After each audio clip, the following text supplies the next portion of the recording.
Justice দেখলাম, সেই সময় দেখলাম উনি আবার সংবিধানের মূল চার নীতিতে এবং মুক্তিযুদ্ধের চেতনায় আঘাত করছেন।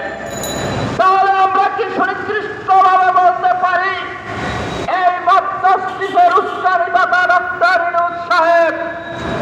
যদি সেটাই হয়ে থাকে তাহলে এমনও তো হতে পারে এই দেশে নির্বাচিত কোন সরকার আসলে আমরা ওনাদের কাছেও ডক্টর ইউনূস গঙ্গেরও জিজ্ঞাসাবাদ করতে পারি যে সেই সময় আপনারা কেন পরিকল্পিতভাবে মব জাস্টিস করেছিলেন। সংগ্রামী সহযোদ্ধা বন্ধুগণ, আমরা এই ডক্টর ইউনূস গঙ্গের কেন পদত্যাগ চাচ্ছি? আমরা দেখেছি শেখ হাসিনার কর্মচারী 15 বছরের